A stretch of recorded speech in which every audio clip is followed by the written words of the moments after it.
discussed, for this to be considered, and it must take precedence over every other matter that is before the House. So I know I don't have a lot of time before SO 31 start, but I look forward to, after question period, resuming this discussion about the government's breach of the privileges of members of this place, Madam Speaker. The honourable member will have another 6 minutes, 7 minutes to... 16 minutes, yes. Statements by members. Déclaration des députés. The honourable member for St. John Rothsey. Madam Speaker, a well-known singer-songwriter from New Brunswick has sadly passed away after losing his battle with brain cancer. Ken Tobias was born in St. John and brought joy and beauty to the world for more than 60 years with his music. He wrote multiple chart-topping hits like Stay a While, which sold more than 2 million copies worldwide and was written for the Bells, and Dream No. 2, which he recorded himself. He duetted with Anne Murray and was honored with numerous awards during his career, including 5 SOCAN Classics Awards for 100,000 airplays of a given song. Madam Speaker, music is what can unite us all, and Ken was a shining example of that. We will be forever grateful for his contribution to Canadian music. His legacy and his music will live on. My condolences to his family, friends, and his fans. He will be sorely missed. Thank you, Madam Speaker. The honourable member for Louis Saint Laurent. Madam Speaker, this year is the 60th anniversary of the Montcalm Council 5523, better known as the Knights of Loretteville. This charitable group plays a major role in our community and helps the poorest among us. We can always count on the Knights when it comes time for a bee and to help people in need. And for more than 40 years, these Knights have held their famous flea market that drew thousands of people to the Loretteville Arena. And each year, this market raised $40,000 to $60,000 to be redistributed to those in need. Thousands of volunteers over the past 60 years have ensured real solidarity and mutual support that we need in our society. Madam Speaker, please allow me to commend the memory of a former Grand Knight, Mr. Alphonse Lacasse, who with his family welcomed my family when we set up at Chateau d'Eau in '62. Happy anniversary to the Knights of Loretteville for their first 60 years of existence, and may they have 60 more. Honourable member from Brampton North. Thank you, Mr. Speaker. October is Autism Awareness Month in Canada, a time that reminds us of the lived realities of Canadians living with autism and families supporting them. Recently, our government tabled the framework for autism that outlines the principles and best practices to guide national autism policy, programs and activities in Canada. The Public Health Agency has also launched Canada's Autism Strategy, which is a multi-year action plan to implement that framework.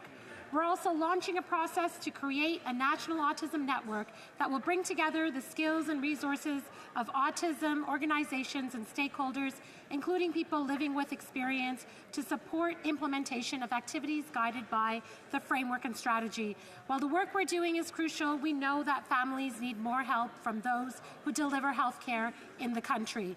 It's time for the provinces to step up and do their part to support families so they can give their loved ones the best possible care. Thank you. The honourable member for Drummond. Yesterday, Quebec lost a free man. Daniel Pinard left us, and Quebec owes him so much. Through a mythical food show, Ciel Pinard, he transformed the relationship between Quebecers and their food. With him, a tomato, salt, and a piece of bread became gastronomic. Recipes were measured out, but were allowed to be played with. He freed the imagination and the taste buds of his many watchers, and he asked them to savor their food.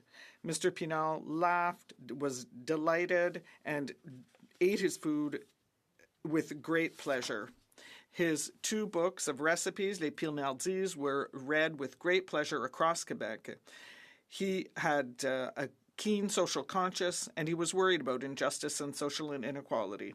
He was a sociologist, a Democrat, a humanist, and he loved teaching about the pleasures of the table.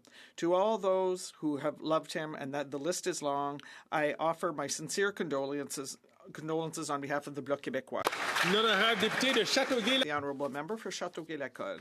Mr. Speaker, a few days ago, we learned with sadness that Mr. François Giguère had passed away. He was an example of community engagement and the defense of tenants' rights. Mr. Giguère advocated for many years for everyone to have access to a home, but he walked the talk thanks to initiatives like Solide, an organization that purchased aging apartment buildings, renovated them, and then offered them at reasonable rents to tenants. I had the opportunity of meeting Mr. Giguère on many occasions, especially during election campaigns. With other community representatives, he ensured that all candidates were aware of their requests. He made Châteauguay a model in terms of social and affordable housing. This is a great loss for our community, and I offer my sincerest condolences to his family, his friends, his colleagues, and one and all. Thank you, Mr. Speaker. The Honourable Member from Barrie Springwater, Oro-Medonte. Mr. Speaker, after 9 years, this Liberal government's reckless approach to public safety has unleashed chaos, crime, drugs, and disorder in our communities. Under this Liberal government's justice laws, violent offenders are released back on the streets. This catch-and-release system strains our police services and puts the men and women in uniform who dedicate their lives to serve and protect our communities at risk. Just last week, Constable Jim Peters, a Barrie police officer, was stabbed while on duty by a repeat violent offender who was on probation at the time of the stabbing. Thankfully, Jim is recovering. Over the past 2 years, this accused individual has been arrested and released 17 times and has had over 100 interactions with Barrie Police Service. This rampant crime and chaos must end. My Conservative colleagues and I will continue to advocate for strict bail rules that will ensure repeat offenders remain behind bars. Canada's Conservatives want to thank all police and peace officers across our country for their hard work and dedication in keeping our communities safe. The Honourable Member from Surrey Newton. I rise today to honour the Sikh Motorcycle Club of British Columbia and one of their remarkable leaders, Mr. Avtar Singh Dhillon. Mr. Dhillon immigrated to Canada in 1970, and as a baptized Sikh, he could not obtain a motorcycle license because of his turban. Backed by the support of the local Sikh community, Mr. Dhillon filed a complaint, and in 1999, the Human Rights Commission ordered the BC government to amend helmet laws to accommodate riders with turbans. Due to Mr. Dhillon's tireless advocacy, members of the Sikh community can be seen riding proudly with their faith intact. Thank you to Mr. Avtar Singh Dhillon and all the members of the Sikh Motorcycle Club for your continued dedication, activism, and service to the community. The Honourable Member from Oakville North Burlington. Thank you, Mr. Speaker. Last month, I was thrilled to present the King Charles III Coronation Medal to 20 deserving individuals who've made a significant contributions to their communities and to Canada. Commemorating the coronation of His Majesty King Charles III and his lifetime of committed service, these medals recognize outstanding Canadians of all ages, abilities, and from all walks of life for their dedicated service to bettering their communities and the lives of others. With so much negativity in the world today, it's important that we take time to celebrate the accomplishments of others and the positive impacts they make to their communities, our country, and in many cases, the world. These individuals truly exemplify the values of service and selflessness, professionalism, and commitment. Congratulations to all the deserving recipients of this honor. Our country is better because of you. Thank you, Mr. Speaker. The Honourable Member from Miramichi Grand Lake.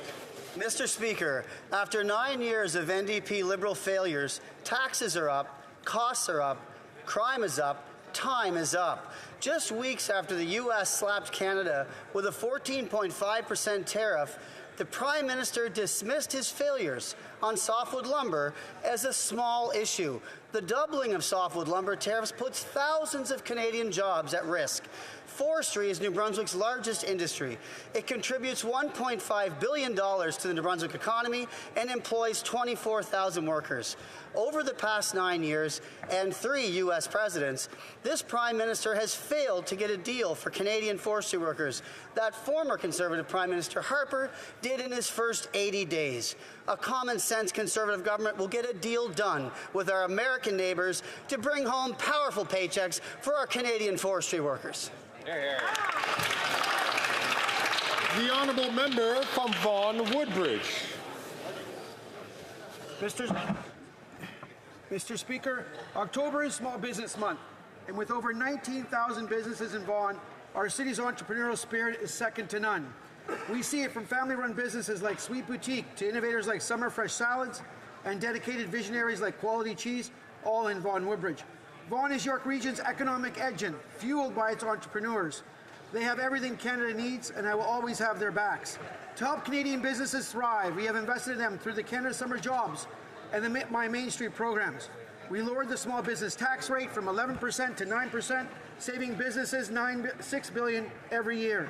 And Mr. Speaker, by this year end, we are delivering to them $2.5 billion through the Canada Carbon Rebate for small businesses and cutting credit card transaction fees by up to 27% or $1 billion over 5 years. Mr. Speaker, this is what real leadership and commitment to economic growth and prosperity for small businesses looks like. Thank you, Mr. Speaker.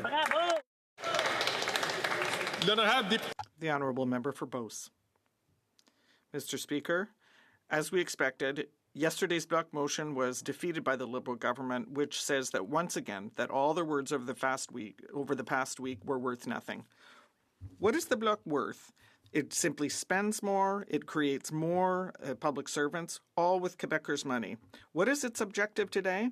Well, it voted with the Liberals and the NDP to prop up the current government, this government that constantly interferes in areas of provincial jurisdiction. The Bloc had the chance to work with the future Conservative government to topple the government in place, or at least to negotiate for Quebecers on woodland caribou. They must be the worst negotiators in history. The Bloc sells its soul to the Liberals and gets nothing in return for Quebec, and now it's saying that it's going to topple the government on October 29th. Don't they understand that all Canadians, including Quebecers, want an election? Rest assured that once the elections have been called, the Conservatives will be there to defend the interest of Canadians and to reestablish common sense. the honourable member from Tobique-Matquack. Mr. Speaker, after 9 years of this NDP Liberal government, taxes are up, costs are up, crime is up, and time is up. This punitive and ineffective carbon tax is hurting New Brunswickers, whether it's our seniors trying to keep up with the ever-increasing costs of living while on fixed income, or young families trying to make ends meet, or those who keep our land, grow and haul our food. They are all suffering under the weight of this cumbersome and burdensome tax. So much so that New Brunswick's courageous and common-sense Premier Blaine Higgs is fed up and has announced that he will be launching a legal challenge against the Liberals' quadrupling of the carbon tax, and we could not support him more. Premier Higgs, alongside 7 out of 10 premiers across the country, are saying enough is enough. We simply can no longer afford this costly coalition. But I have hope, Mr. Speaker. Hope that help is on the way. And I hear a train a-coming, and under the leadership of our great conductor, we will axe the tax, build the homes, fix the budget, and stop the crime. Let's bring it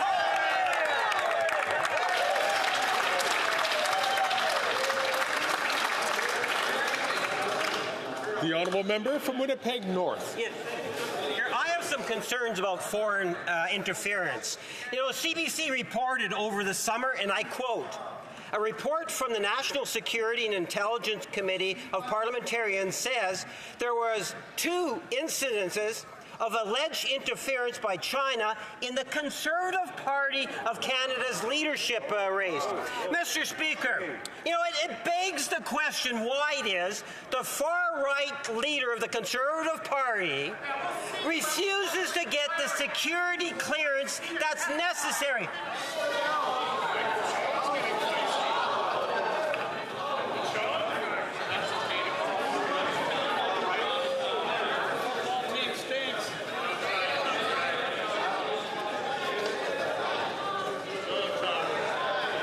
Colleagues.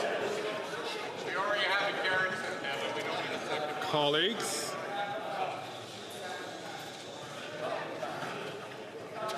statements by members is an important standing order in this place for us to be able to speak to our constituencies or to offer messages that each member has designed. The honourable members, it's a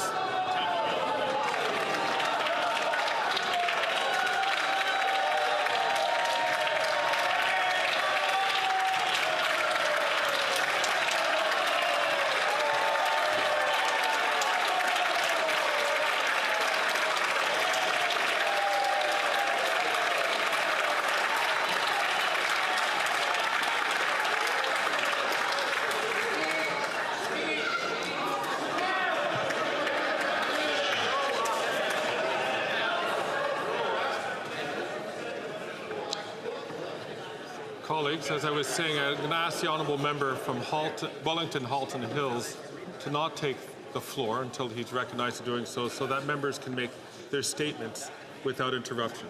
I'm going to invite the honourable member from Winnipeg North to start from the top. Thank you, Mr. Speaker. And I am concerned about foreign interference. You know, over the summertime, we had an interesting report from CBC. And I quote, Mr. Speaker, a report from the National Security and Intelligence Committee of Parliamentarians says there were 2 instances of alleged interference by China in the Conservative Party of Canada's leadership races.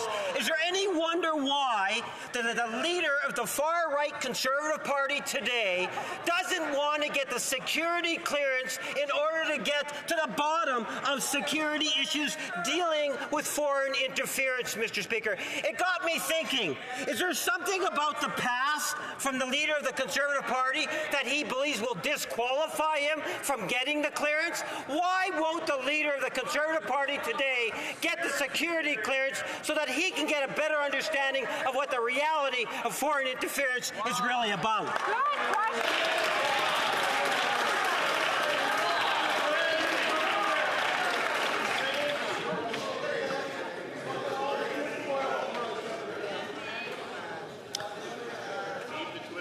And ask honourable members, after I just asked one member to please not raise their voice, I'm going to ask the honourable member from Niagara Centre please not to do so as well, and all other members to do so.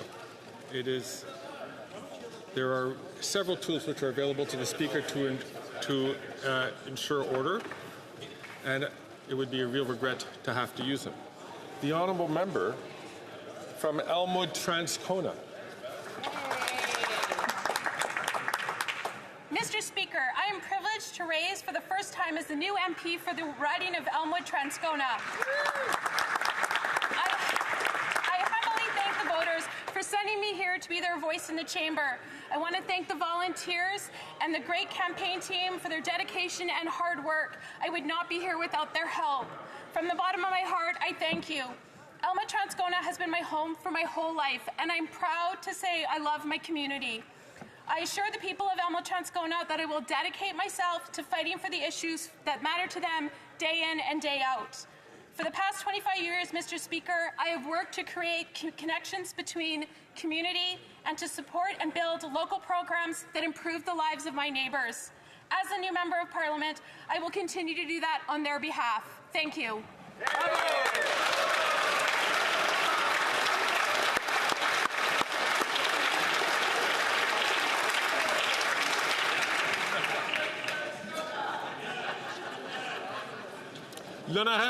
The Honourable Member for Berthier-Masquinongé.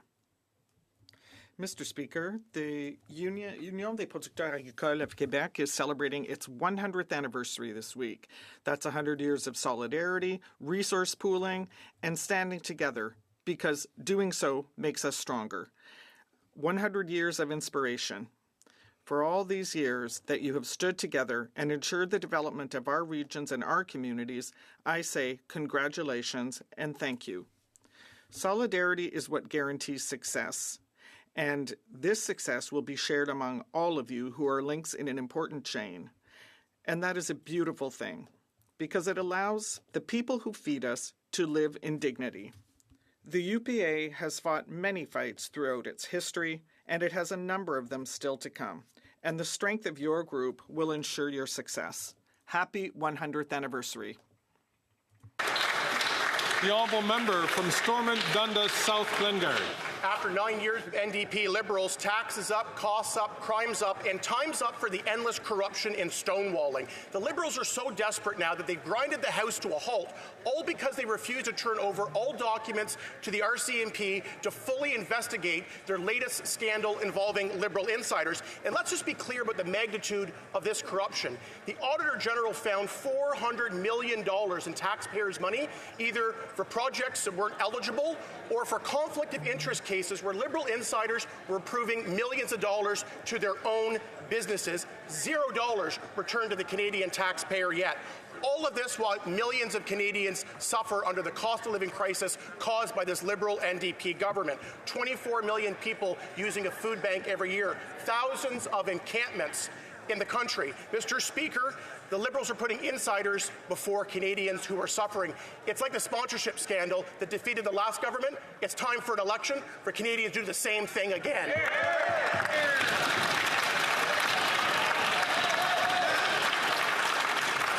The honourable member from Winnipeg South. Mr. Speaker, I am deeply troubled by the recent series of harassing and Islamophobic phone calls made to a Winnipeg mosque over the past several weeks. Places of worship should always be spaces of peace, safety, and community.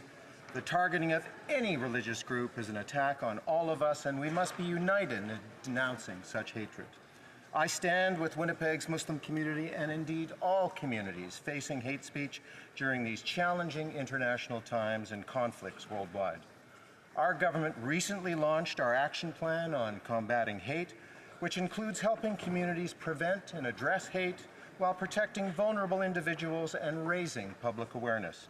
Together, we all have a responsibility to promote unity and understanding and build a more inclusive society where everyone is free to practice their faith without fear. Thank you. Well said, well said.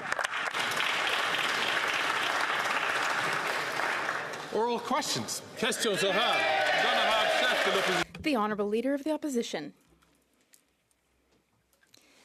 Mr. Speaker, this is the most costly centralizing government in Canadian history. This government is bad for Quebec. The government has broken the immigration system, doubled the cost of housing, and doubled the debt. That's why it's incredibly bizarre that the Bloc Québécois leader has become the worst negotiator in Canadian history. The Bloc Québécois leader decided to vote 2 more times their confidence in this government to keep them in power without gaining a thing for agriculture or for seniors. Does the government wish to thank the Bloc Québécois leader for his generosity? I'm going to ask the honourable member from Eastman, Falkirk, Eastman, Interlake, please. The Honourable Minister des Services Publics. The Honourable Minister of Public Services and Procurement. Thank you, Mr. Speaker. The Conservative leader mentioned that something is bizarre. Let me tell you what's bizarre. In Canada, there are 2.4 million seniors who received their Canada Dental Care Plan. 800,000 of them are in Quebec. Several hundred thousand Canadians have been able to receive dental care, sometimes for the first time in decades. It's odd, though, because the Conservative leader says that the Canada Dental Care Plan does not exist. The Honourable Leader of the Opposition. Parliament seems to be paralyzed because the Prime Minister goes against your judgment. The Prime Minister refuses to give evidence to the RCMP about yet another Liberal scandal. The scandal is that top execs appointed by Liberals paid $400 million to their own businesses, which is a total of 184 conflicts of interest, according to the Auditor General. Why would the Prime Minister go against your government and refuse to provide evidence in yet another Liberal scandal? The Honourable Government House Leader. Mr. Speaker, what the opposition leader just said is completely false. These Conservatives currently are trying to do away with charter-protected rights by using extraordinary powers. they want to take independence away from police in our society. They don't seem to understand what a dangerous precedent they are starting. Thank you, Mr. Speaker. The Honourable Leader of the Opposition. Paralyzed, unable to work on the problem of doubling housing costs or 2 million people at the food bank because the government is refusing to respect your ruling to turn over evidence in the criminal investigation of the latest Liberal scandal. At issue is that Liberal appointees directed $400 million to companies they own involving 184 conflicts of interest according to the Auditor General. Why is the Prime Minister breaking your ruling to cover up criminal evidence in the latest Liberal scandal? The Honourable Leader of the Government in the House of Commons. Thank you, Mr. Speaker. Again, the Leader of the Opposition is negating to tell the whole truth to Canadians, because what the Conservatives are doing are trying to use the extraordinary powers of this place to circumvent the judicial requirement of police to protect the charter rights of Canadians. Now, I want to believe that the Leader of the Opposition doesn't understand what he's doing, but I'm even more concerned that he does understand, and the charter rights of Canadians are not important to him. The Honourable Leader of the Opposition. It should be no surprise that Liberals believe that white-collar criminals can hand over $400 million to their own companies, because we see the case of the dirtbag Tibor Organo, who shot a police officer in the stomach yesterday while he was out on bail after having been arrested for 24 offenses he committed while he was out on probation. So let's get this straight. He's out on probation for many crimes. He gets arrested for violating probation, so he gets released on bail and shoots a police officer. When will this government finally accept that their hug-a-thug, catch-and-release system is putting our people at risk? The Honourable Leader of the Government in the House of Commons. Thank you, Mr. Speaker. Mr. Speaker, our hearts go out to the police officer, because no police officer should be hurt in the line of duty.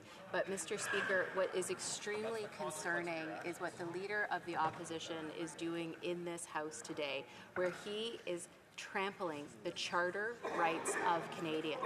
Whether it is in this House, whether it is outside, Canadians need to be extremely alarmed about the fact that when it comes to their rights, his first instinct is to trample over them. Thank you, Mr. Speaker. The Honourable Leader of the Opposition.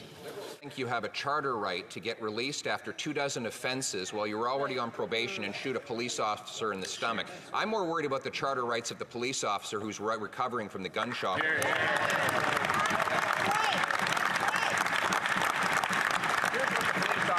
This is what the police officer said. Almost everyone we arrest is out on bail. No one stays in jail where they belong. The city and the feds just don't care. It just doesn't bother them. It doesn't matter how many die and if a cop gets shot. That's right. What's wrong with you people?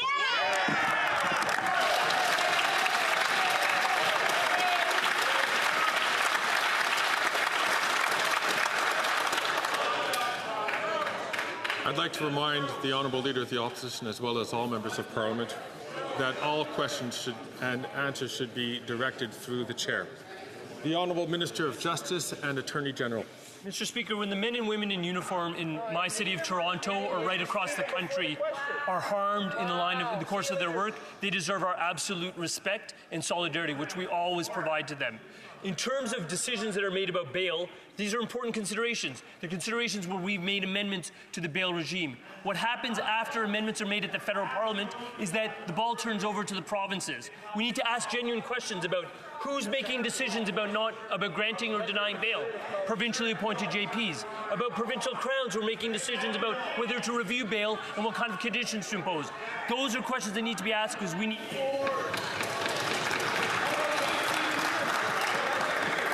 The Honourable Member from Brantford Brant, please, will not take the floor until he is recognised. L'Honorable Député de La Prairie. The Honourable Member for La Prairie.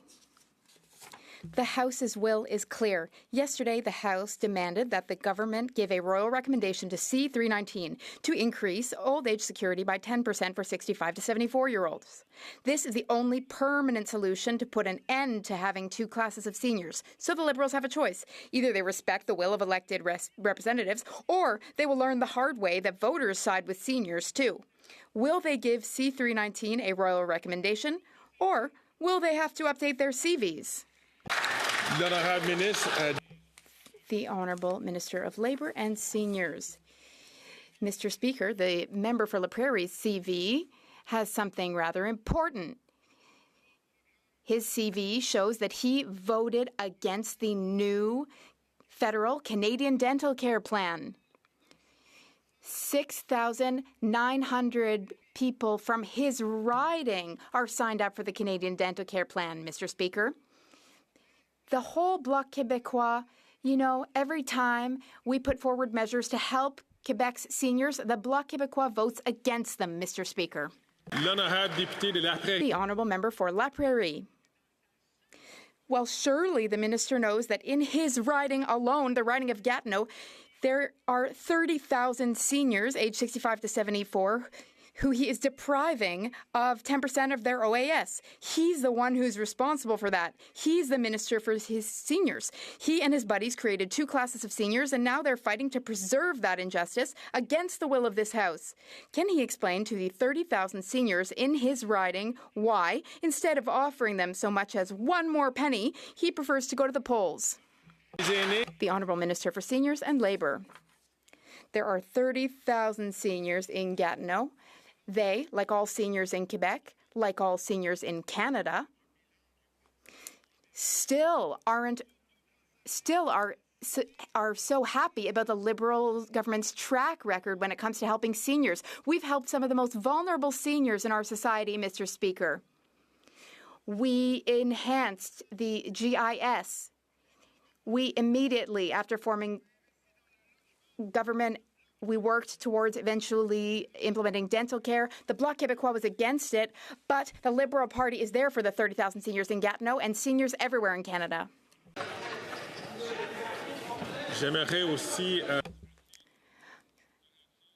I would like to remind the member for Rivière-du-Nord, as well as the member for New Westminster Burnaby, to not take the floor when they have not been recognized by the chair.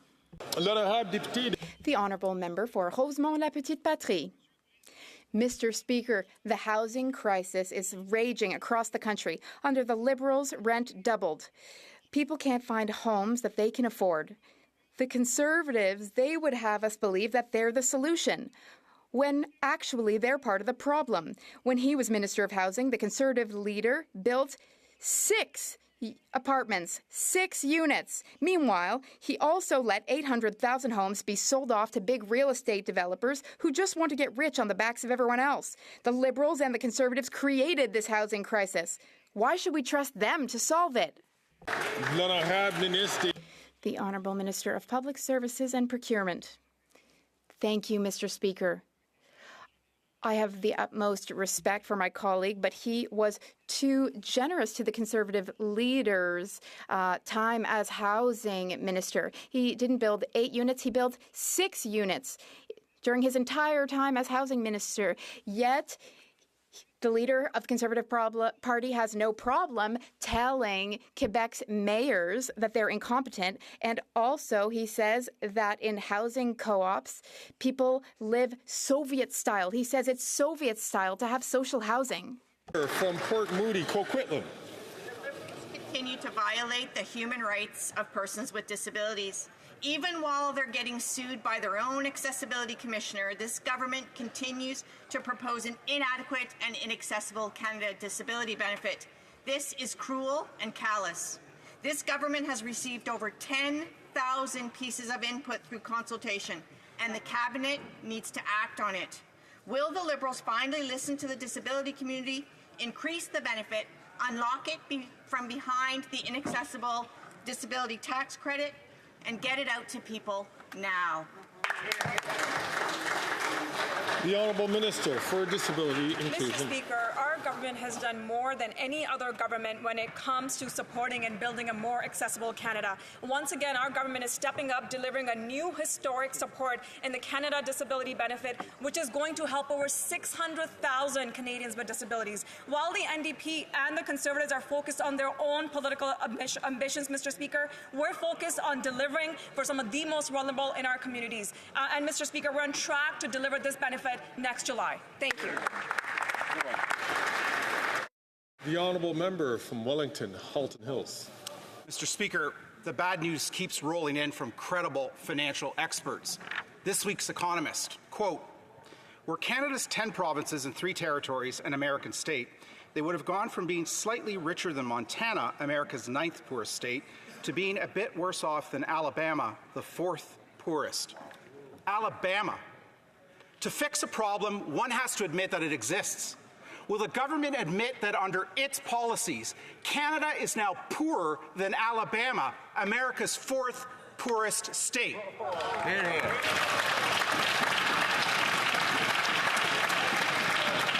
The Honourable Minister for Digital Services. Mr. Speaker, the Conservatives are very particular about what statistics they choose to share. If they want to share, compare Canada to the U.S. The Honourable Minister from Digital Services can start again from the top. Mr. Speaker, the Conservatives are very careful with the statistics they choose to share. If they want to compare us to the United States, we might start with health care or dental care or farmer care or child care. But if they want to focus on the economy, they might focus on the fact that we have a lower deficit, that we have lower debt servicing costs, that we pay a lower interest rates than America does, that we have higher forecast economic growth.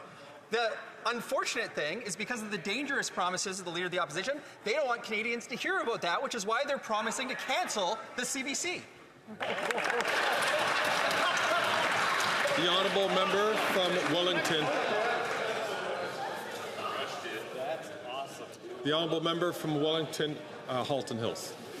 Mr. Speaker, this data, these statistics aren't coming from Conservatives. They're coming from credible financial experts at the Financial Times of London and The Economist, 2 organizations for which the finance minister once worked, and surely the government isn't suggesting these organizations are biased. Again, to fix a problem, one has to admit that it exists. Will the government admit that under its spending, its budgets, its plans, Canada is now poorer than Alabama, America's 4th poorest state?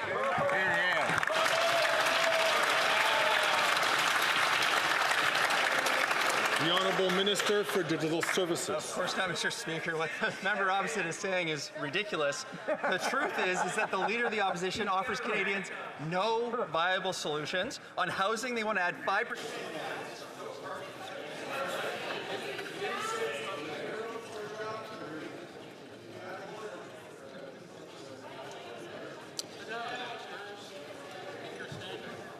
So now the Speaker's going to talk. The Honourable Minister for Digital Services from the top, please.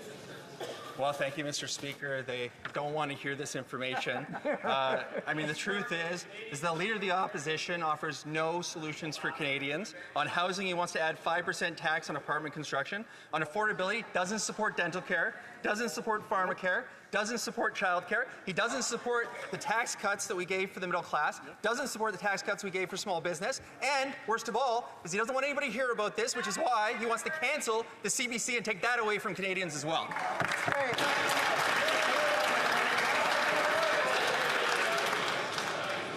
The Honourable Member from Simcoe North. Mr. Speaker, the Financial Times wrote 1 year ago, if current trends continue, Canadian living standards would continue to decline. It's been a year and it's gotten worse. This week, The Economist said that Canada is now poorer than Alabama. Will any minister over there admit that Canadian living standards are in decline?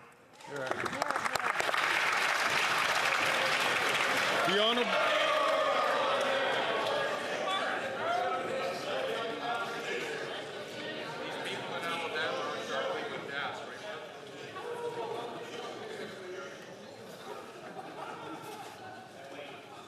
The Honourable Minister of Health. Well, Mr. Speaker, the member opposite is now the second member to admire Alabama and say that Alabama is doing better than Canada. I think Canada's the greatest nation on earth. Exactly. And I think I'm really proud of this country and what we're doing. I'm proud of our health care system, Mr. Speaker. And when you take a look at the Conservatives are filibustering in committee right now a study of privatizing health care, no wonder they have an admiration of the American model, because they want to clear-cut our health care system. They won't. You talk about not acknowledging a problem. They have no solutions for the gaps that we have in care. We do. We're delivering. We're going to keep doing it.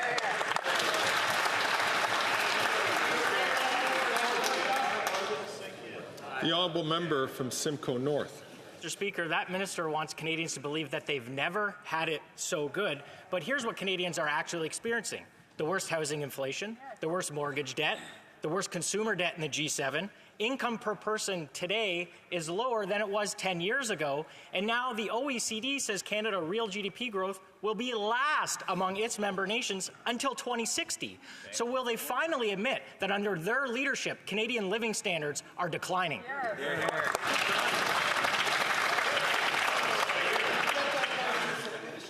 He's got you there, Mark. The Honourable Minister of Health. Mr. Speaker, nobody is denying that in every corner of the globe that there are challenges and that you can cherry pick statistics here or there. But the question is, what do you do as a country to meet the challenging moments you're in? The Conservatives' answer is to provide a slogan and no plan. I just invite people to pull back the curtain like the Wizard of Oz and just see what's back there. Not a thing. Not a single thing. In difference and in contrast, we have a plan. Since last I spoke in this House, we've gained 50,000 people in dental care. That's 800,000 people getting care on something they won't even admit exists. This is about doing hard work and doing the right thing, Mr. Speaker.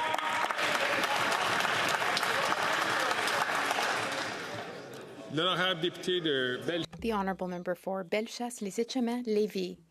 Mr. Speaker, when this government was elected in 9 years, they were elected with false promises, and now Canada is totally broken. This government has spent recklessly and has posted deficits every single year. So what's the result of that? The debt has doubled over 9 years. Also, this Prime Minister has increased Canada's debt more than all other Prime Ministers combined. The OECD projects that Canada's economic growth will be the worst of all OECD member countries over the next 30 years.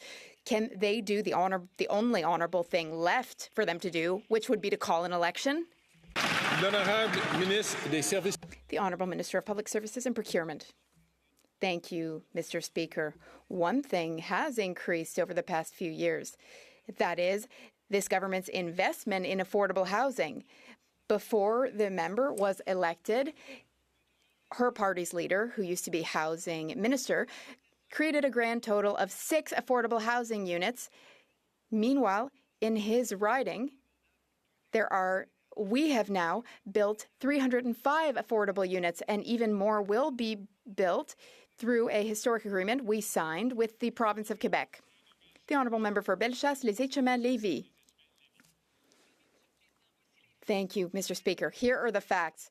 Canada is behind our neighbour and trade partner, the United States, when it comes to economic growth and productivity. Is it normal that the economy of Texas is stronger than that of all Canadian provinces put together, and they have 10 million fewer people in that state? This government and its budget policy has tanked Quebec's economy and Canada's economy. Conservatives want change. Canadians want control over their lives. Conservatives want to do that for them. The only thing to do is call an election. Will you call an election?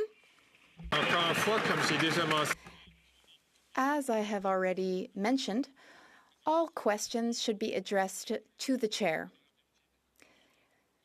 I'm sure that the honourable member didn't have that question just for me. The Honourable Minister of Canadian Heritage. Thank you, Mr. Speaker. I'd like to remind my colleague and all Quebecers that the last time the Conservatives formed government, the Harper government did not balance the books in Canada. They ran a deficit. They cut services for They, in fact, cut taxes for the wealthy and cut services for everyone else. We all remember the Harper government cuts to science. They also cut the census. We all remember that they thought we didn't need data on the Canadian population. Conservatives, when I think of Conservatives, I think of only one thing, Mr. Speaker: austerity.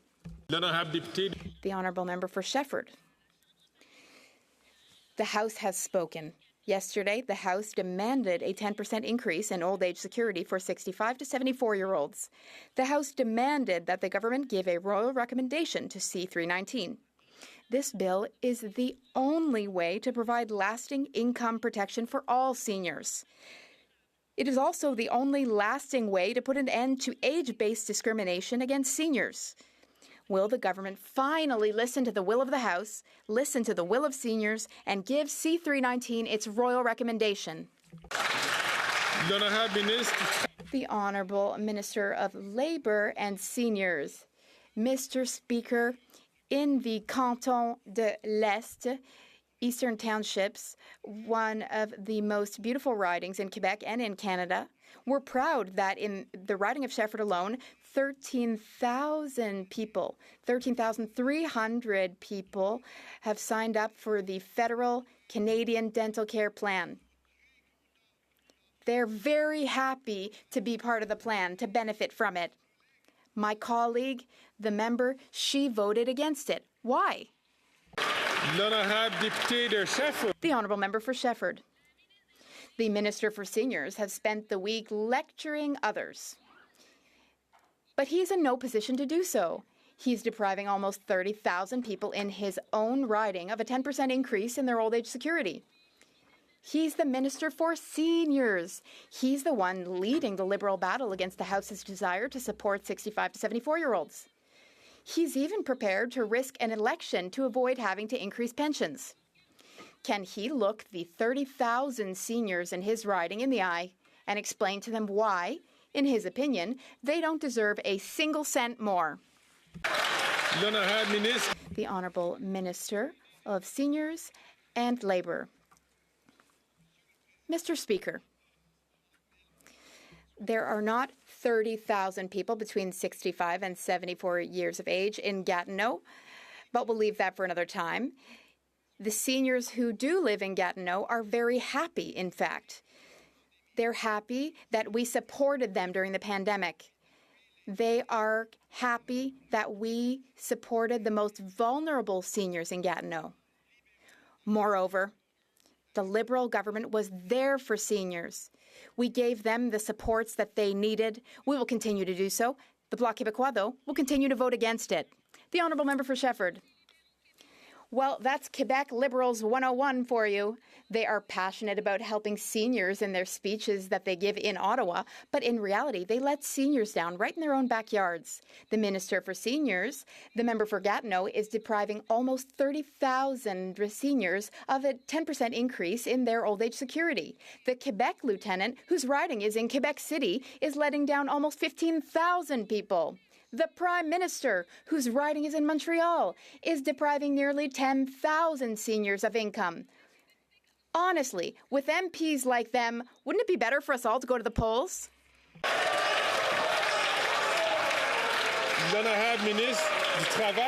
The Honourable Minister of Labour and Seniors. Mr. Speaker, we can all remember that during the COVID-19 pandemic, when it came time to be present in this House to support Canadians, be it enhancing the GST rebate, be it enhancing supports for seniors, enhancing healthcare spending. We invested in many ways to support seniors. I think we will all remember who was here supporting Quebec's seniors. It was the Liberal Party of Canada and its Quebec MPs, not the Bloc Québécois, Mr. Speaker.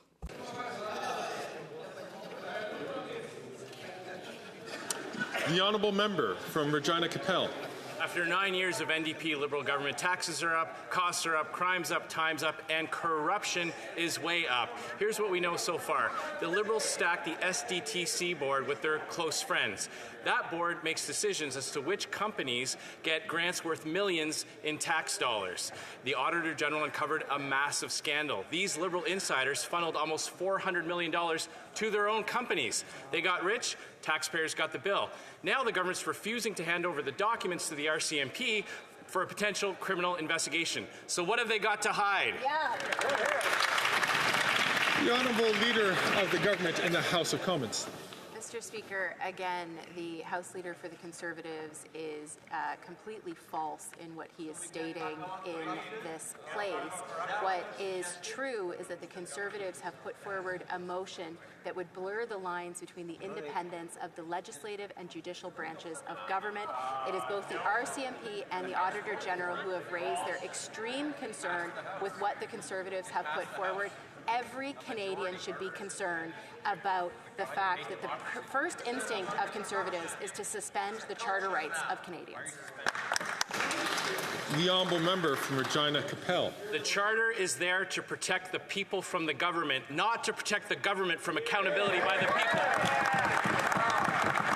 While millions of Canadians are suffering from higher taxes, higher prices, and doubled housing costs, all caused by this government, the Speaker has ordered that the House of Commons can deal with no other business until this corruption motion is dealt with, and they still won't hand over the documents, preferring that Parliament grind to a halt.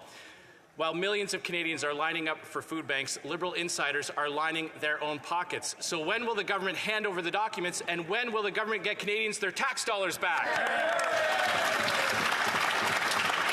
The Honourable Leader of the Government in the House of Commons. Mr. Speaker, I think my honourable colleague's erratic and unhinged behaviour is because he knows that he is being completely false in what he is putting forward to this place. Mr. Speaker, what the Conservatives are putting forward is to trample the charter rights of Canadians, Mr. Speaker. Both the RCMP and the Auditor General have raised their extreme discomfort, and every single Canadian should be extremely alarmed by the behaviour of the Conservative members of Parliament who would put their own political interests ahead of the rights of Canadians. I just want to remind all members to use language, make sure that it doesn't skate too close to the line. I made this point yesterday during question period as well when a question was asked from the other side. The honourable member from South Shore, St. Margaret's. After 9 years of NDP Liberals, taxes are up, costs are up, crime is up, time is up, and conflict of interest is up at the Liberal Green Slush Fund. The Auditor General found that 82% of the transactions approved by Liberal insiders went to their own companies, totaling almost $400 million. This House demanded that the government turn over those documents to the RCMP, and this Prime Minister is refusing. Shame. How many more millions of misappropriated tax dollars is the Prime Minister hiding by refusing to turn over the documents? Yes. The Leader of the Government in the House of Commons. Mr. Speaker, the Conservatives don't want to share the uncomfortable truth that they are trying to use the extraordinary powers of this place to circumvent the judicial oversight that is required by the Charter of Rights and Freedoms to protect Canadians. The only thing they are interested in doing is pursuing their naked pursuit for partisan gain while they trample the charter rights of Canadians. Every Canadian citizen and resident should be extremely alarmed that instead of protecting their rights, they are looking for their own political gain. Thank you, Mr. Speaker.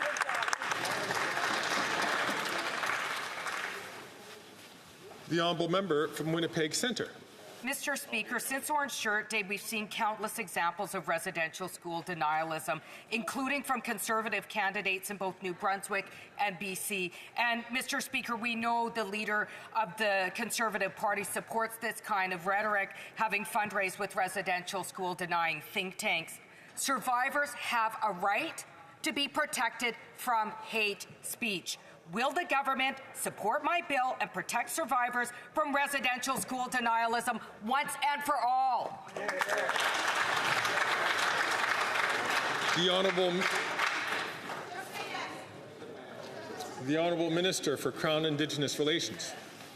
Thank you, Mr. Speaker, and I'd like to thank my colleague from Winnipeg Centre for her work in bringing forward the bill that will recognize residential school denialism as a hate crime. I look forward to working with her, and we know that as we mark the National Day for Truth and Reconciliation, this was a painful reminder that we need to do better to educate Canadians on the impacts of residential schools, as well as the hurtful acts of denialism that take place in many parts of the country. Thank you, Mr. Speaker. The honourable member from Skeena, Bulkley Valley. Mr. Speaker, it's been 3 years since the tugboat in Janica sank, killing Troy Pearson and Charlie Craig. And it's been 2 years and 3 transport ministers since this government promised strengthened marine personnel regulations to protect workers like Troy and Charlie. And every single day, workers are going to sea without the protections that this government promised. So to the minister, how can she justify continued delays when workers' lives are on the line? You're here. The Honourable President of the Treasury Board. Mr. Speaker, I'd like to thank the honourable member for his question. Safety is always our top priority.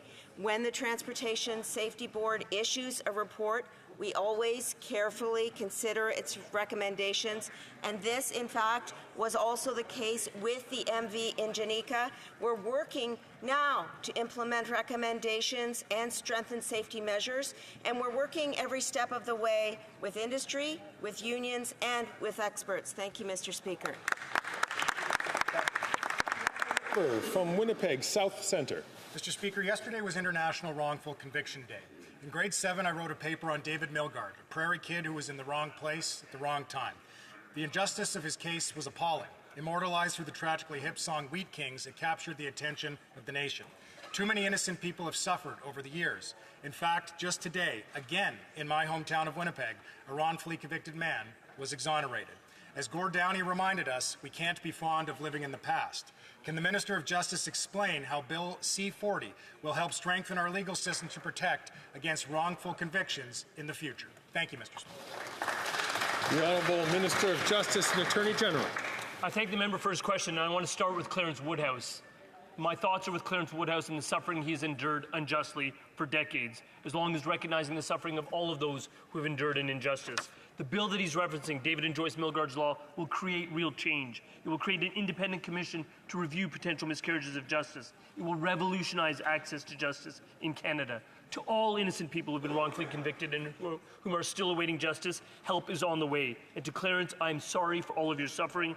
Your story proves why we need to work harder for a better, fairer, and more equitable justice system for all.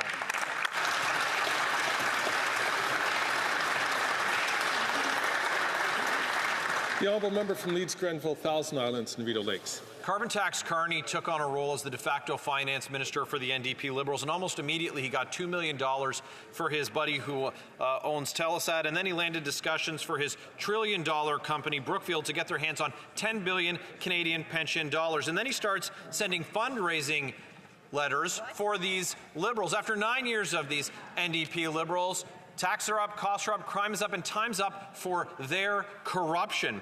Will they simply cooperate with an investigation from the lobbying commissioner?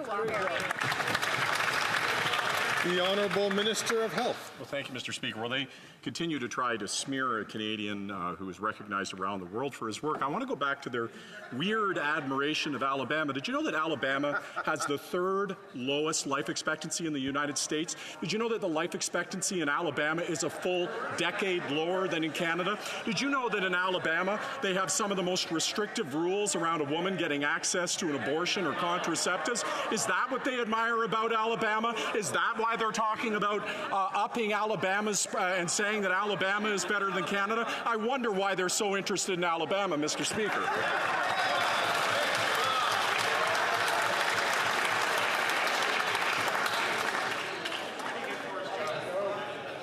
The honourable member from Leeds, Grenville, Thousand Islands, and Vito Lakes. Well, I know we've been hearing about unhinged responses today, and there's one. You can check the answer. There was nothing about Alabama in here, but you could see that from noted Liberal strategist and commentator Trevor Tombe, who did make that comparison. But when we are making comparisons, you can make many to banana republics and the corruption under this NDP Liberal government, with the Prime Minister twice found guilty himself of breaking ethics laws. This government is absolutely out of touch after 9 years. And now they've put in Mark Conflict of Interest Carney in charge of their economic policy. Why can't we just have a carbon tax election?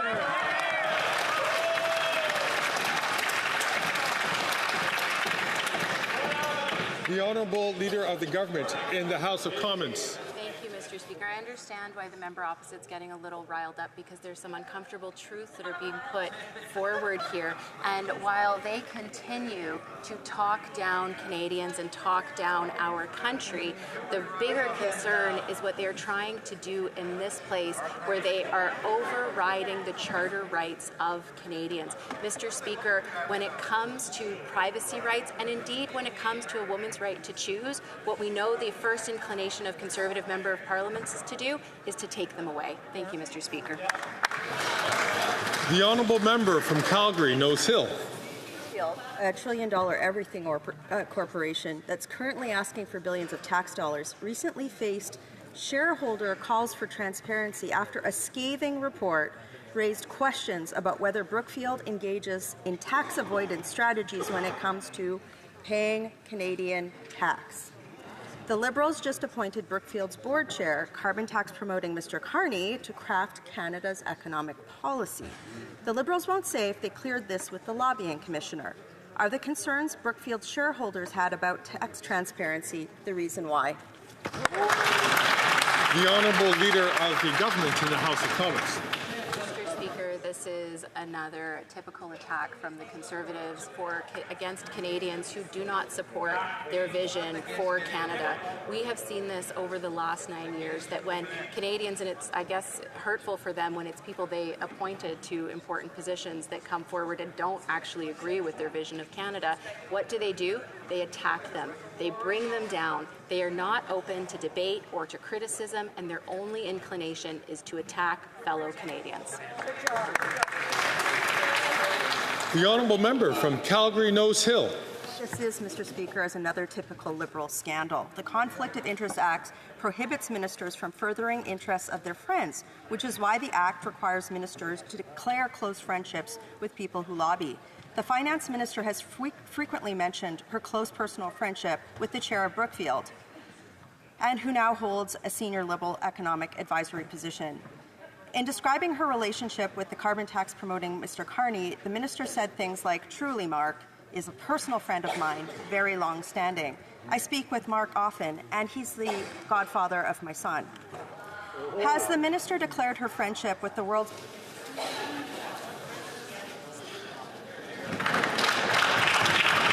The honourable government House leader. Mr. Speaker, again, this is just a simple personal attack because the Conservatives are sad or disappointed that there are eminent Canadians that don't support their dangerous vision of Canada, to be honest. There's a reason why Canadians who have global recognition are working to support a progressive vision of this country. But what we see from the Conservatives is that when Canadians or organizations don't support them, all they do is attack. The honourable member for Berthier-Masquinongé. If the Liberals want to stay in power past October 29th, they need to get moving for our farmers. Bill C-282, one simple clause to protect supply management, has been stuck in the Senate for over a year. Why?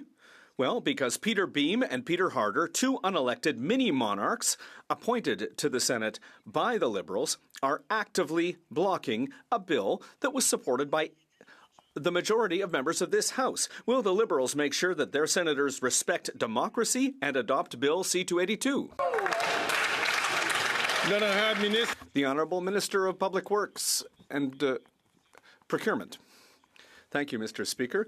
The Liberal Party has always supported supply management in Canada, and it's a Liberal government that put in place supply management many years ago. We have always been there to support farmers. We have also voted in favor of this supply management bill. The senators know that they are independent, but the senators know they need to get their work done and listen to the House and the will of the House.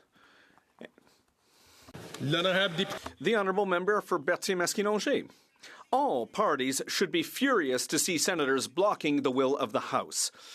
We can't let two unelected senators And remember, they're unelected, decide between two naps to threaten Quebec's farmers. They don't care about democracy. They don't care about farmers. They don't care about 6,000 businesses in Quebec. They don't care about 100,000 jobs in Quebec. They don't care about Quebecers. That's enough.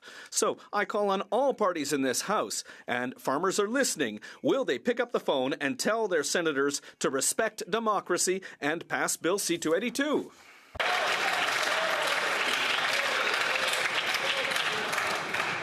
The Honourable Minister of Public Services and Procurement. Thank you, Mr. Speaker. I already said a couple of moments ago that the Liberal government has always stood behind supply management to protect farmers in Quebec and farmers across Canada. We've shown that many times, including during difficult trade negotiations with President Trump. We held the line. We insisted. We won against President Trump to protect the interests of farmers in Quebec and across Canada. The Honourable Member for Mégantic-L'Érable. After 9 years of this Prime Minister, supported by the Bloc, Liberal corruption has taken over the House of Commons. Once again, the Prime Minister is ready to do anything to protect his little buddies who follow his example and make a mockery of ethics and conflict of interest rules. 186 conflicts of interest in the Liberal Green Fund involving $330 million of public money. $330 million, Mr. Speaker, that's 7 times more money than the sponsorship scandal. Why is the Prime Minister refusing to hand over all the documents requested by the House to the RCMP? What's so corrupt in there that they're once again ignoring an order of this House? The Honourable Leader of the Government in the House of Commons. Mr. Speaker, once again, Conservative members are not presenting accurate information to Canadians because it's Conservative members who are destroying rights protected by the Charter, Canadians' rights. Canadians should be incredibly concerned by what the Conservative members are doing. They are blurring the line between the House of Commons and the legal process. That's very, very concerning, Mr. Speaker.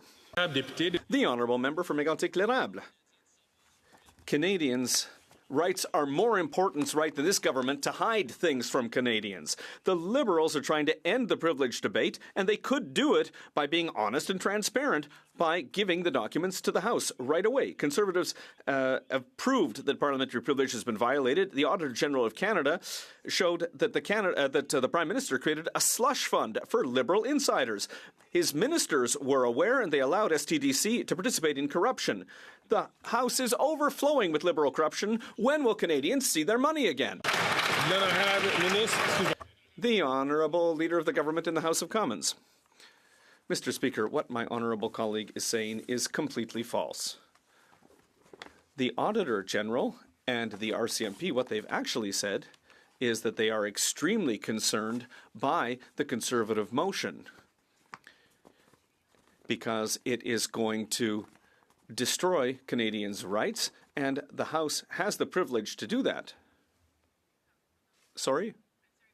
Not sure what you're I apologize. Unfortunately, I only looked at the clock, and the clock is incorrect. I'm going to ask the Honourable Minister to start her question from the top. This one is on me, dear colleagues, and I apologize, but we'll make sure that the clock starts at the right time. The Honourable, then I have the Honourable Leader of the Government in the House of Commons. Thank you, Mr. Speaker. What my honourable colleague is saying is completely false. What the Auditor General and the RCMP have said is that they are extremely concerned by what the Conservatives' motion represents in this House because it limits Canadians' rights that are protected by the Charter. I know that Canadians' rights and the rights of Quebecers are very important, and it's the Conservatives who want to take away those rights for their own political gain. It's really concerning. Then I have the Honourable Member for Mégantic-L'Érable had 2 opportunities to ask questions. I'm sure he could take another if his colleague will let him have that time. So otherwise, please don't speak unless being recognized. The Honourable Member for Lévis-Lotbinière.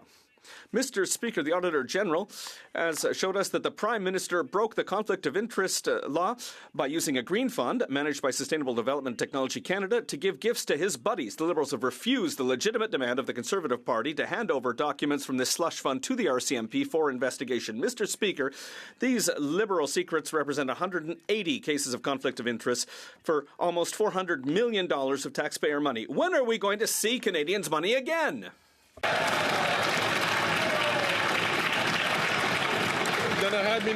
The Honourable Minister of Public Services and Procurement. Thank you, Mr. Speaker. My colleague has already answered several times. He's talking about secrets. And listen, there's something that I don't want to hide from you is in his riding, there are 11,900 seniors who got their card to become members of the new Canadian Dental Care Plan. And yet his leader has said, no, I can't tell you why I'm against the Canada Dental Care Plan. Because it doesn't exist. I can't tell you why I'm against it, because it doesn't exist. How does he explain to seniors in his riding, the 11,900 in his riding, that the card they received doesn't exist? The Honourable Member for Lac Saint Louis. In 2021, we committed to strengthening and modernizing the Canadian Environmental Protection Act to better protect the environment and Canadians' health. With the passage of Bill S5, the Strengthening Environmental Protection for a Healthy Canada Act, we have kept that promise. Can the Minister for Environment and Climate Change please give us an update on the implementation of this new law? The Honourable Minister of Environment and Climate Change. Thank you, Mr. Speaker. I'd like to thank my honourable colleague for his question and for all his work on the environment. Yesterday, our government announced additional measures to protect Canadians against pollution, including we know that the Conservatives' priority when it comes to the environment is to give polluters a free pass. They want to give the oil and gas sector the right to pollute for free as much as they want. However, instead of listening to experts, they've listened to conspiracy theories like the Premier of Alberta, and they continue to spread misinformation. From St. Albert, Edmonton. Mr. Speaker, the shady business partner of the Minister of Employment testified that the Randian text messages implicated in a $500,000 shakedown is someone other than the minister. But, surprise, surprise, when he was ordered by the Ethics Committee to identify this so-called other Randy, he refused to do so. Everyone knows why. Will the minister just stand in his place and admit it's him?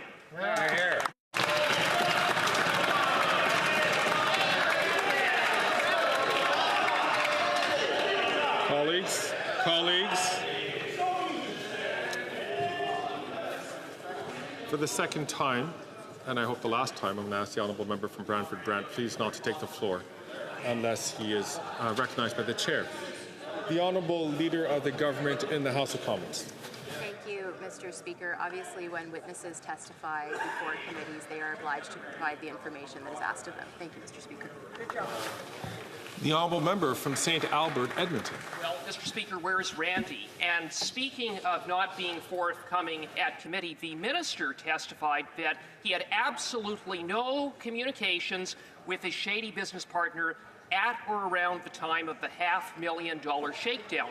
But now that phone records have proven otherwise, the minister has been forced to admit that he phoned and texted his shady business partner at the very same time. If the minister isn't Randy in the text messages, then why did he hide this material fact from committee? The Honourable Leader of the Government in the House. Thank you, Mr. Speaker. As I stated earlier, if a witness is asked to provide information to a committee, we expect they provide it. Thank you, Mr. Speaker. The Honourable Member from Calgary, Midnapore. After 9 years of this Liberal NDP government, taxes are up, costs are up, crime is up, and time is up. Now, this government is no stranger to the bait and switch. It was the Prime Minister himself who said that sunlight is the best disinfectant. Yet all Canadians have received is fraud and corruption. So I was happy to see that the Procurement Ombudsman is going to undertake a study of the bait and switch practices of this government. But why does it always take another hand to force this government to do the right thing? The Honourable Leader of the Government in the House. Mr. Speaker, I'd actually turn that question around on my honourable colleagues in front who have decided to abuse the power of this place, to use their powers to upend and override the charter rights of Canadians.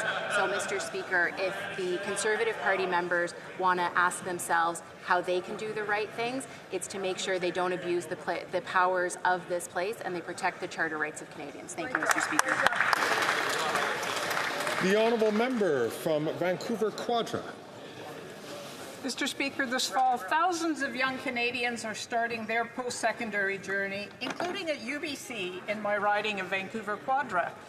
These students are our future, and our government recognizes we have a role to play in helping them with the cost of living. They shouldn't be stressed out about paying tuition and rent, but rather they should be able to focus on their classes. Agreed. Will the Minister of Employment and Workforce Development please tell this House just what our government is doing to support students right across the country? Excellent question.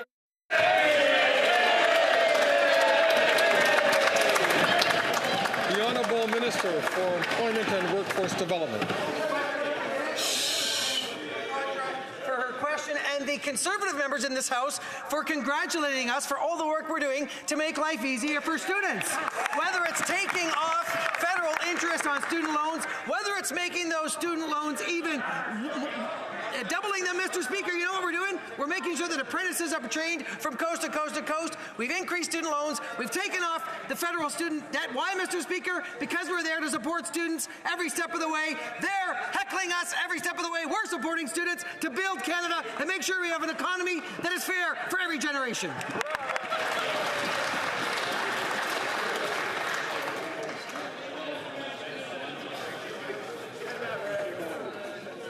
Colleagues.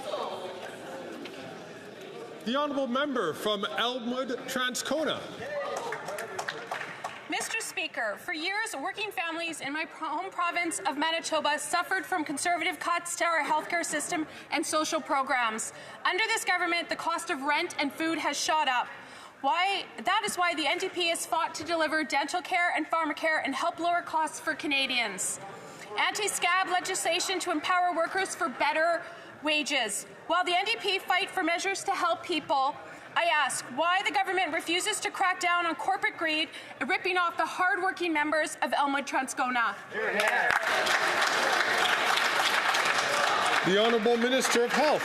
Thank you very much, Mr. Speaker. I welcome my honourable colleague to this House. I look forward to their contribution. And, you know, we may disagree on how we get to solutions, but it's really wonderful to work with parties that are focused on solutions. We have parties that are really interested in finding common ground and doing things like dental care, which has seen 800,000 people get care, finding solutions like affordable medicine. And then we have a party obsessed with slogans with nothing behind them, who won't even admit they have no plan whatsoever for a senior who needs dental care or a person who needs essential medicine. Really, their message is, you're on your own, but we got a fun slogan.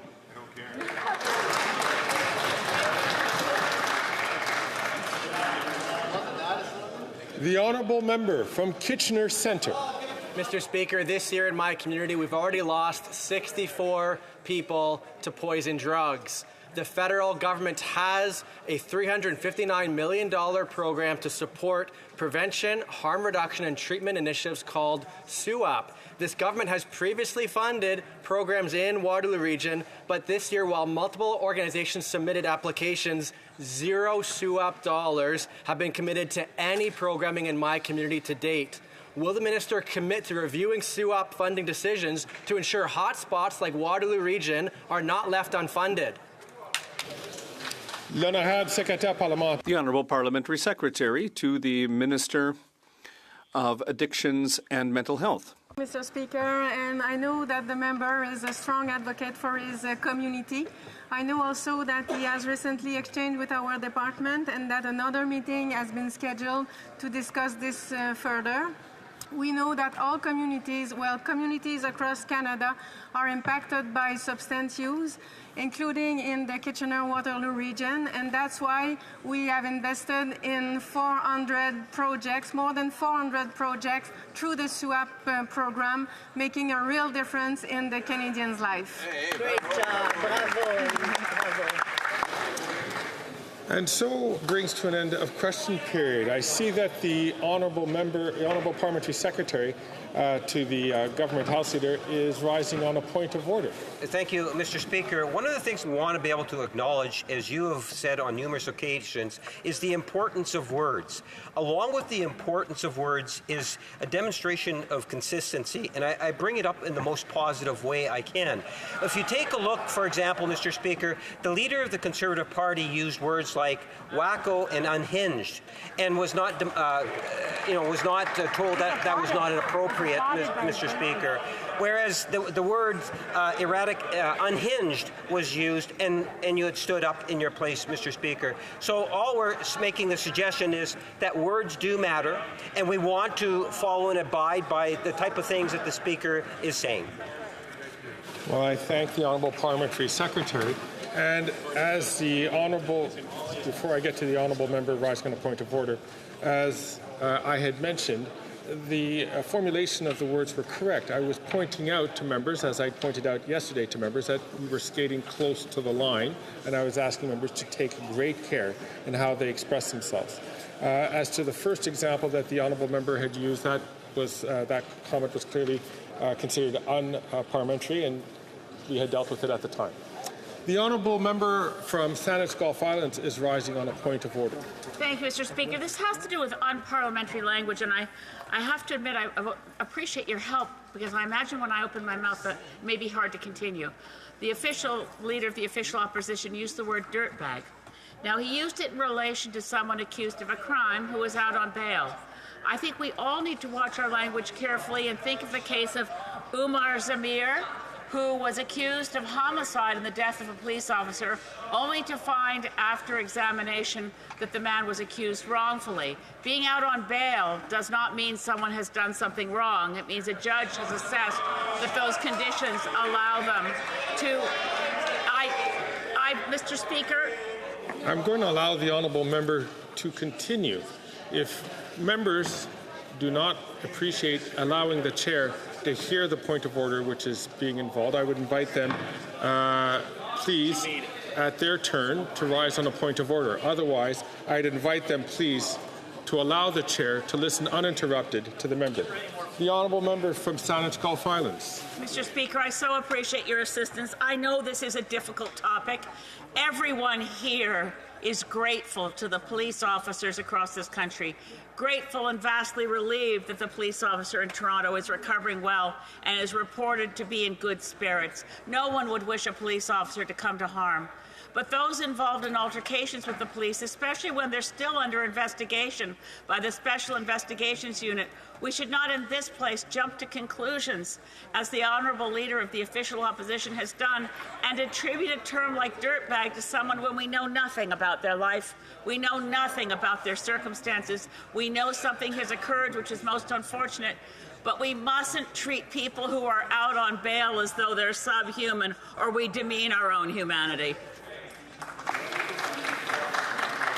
I see the Honourable Minister for Indigenous Relations is rising on the same point of order. I am on the same point of order. If I could ask the Honourable Minister, the Chair has heard at length some good conversations about this, and is going to come back to it. So I'm just going to ask the Honourable Member to be brief and to the point. I will be brief, Mr. Speaker. Now, thank you for allowing me to speak. I've noticed over the last several months a real decline in the tenor of this House. It is disturbing to me as a Member of Parliament to hear other members of Parliament use names and slurs towards constituents of all of ours. These are Canadians that we're talking about, and Mr. Speaker, when we're using names and calling each other names and calling constituents names, I think we can do better, Mr. Speaker. I'm a Member of Parliament for Thunder Bay Superior North, and I'm immensely proud of the citizens in my riding, and I would never, ever consider calling any of them a name. On this, I see that the Honourable Member from Calgary Nose Hill is rising on the same point of order. I think there's many of us here. May I just ask, is it on the same point of order? Yes, brief. Great. If I could ask the Honourable Member, because the Chair has heard a fair bit of comment, and I know that members have important work to continue, so I'll ask the Honourable Member, just like I asked the Honourable Minister, to be brief and to the point. I'd just like to put on the record that I am very comfortable calling a cop killer a dirtbag. Thank you.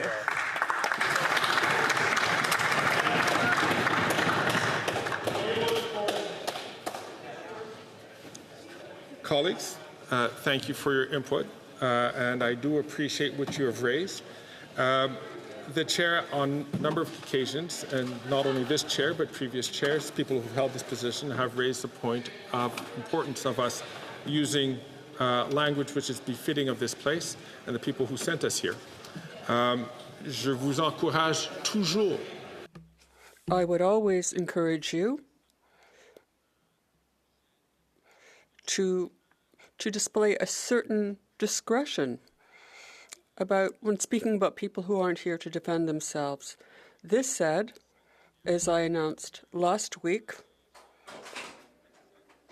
when these people are public persons, then they can deal with political matters here in this House. Us to use a language, again, that is befitting of the people who sent us here, and I encourage all members to do so. Comme il est jeudi, as it is Thursday, it is time for the weekly question, the Thursday question, and I recognize the Leader of the Official Opposition. The Government House Leader's attention to the following passage from page 95 of Eugene Forsyth's The Question of Confidence in Responsible Government, considered to be the Canadian Bible on the Confidence Convention. Quote, a ministry which could not control the House sufficiently to carry, supply, and essential business would have to be dismissed if it did not resign or seek a new House by dissolution. This morning, after reading the projected orders of business published by the House, I noticed that the House Leader had not bothered to schedule any government business. Since last week, she has been struggling to propose her Ways and Means motion regarding the small business and middle class tax hikes with the capital gains tax changes, a signature piece of her government's financial agenda.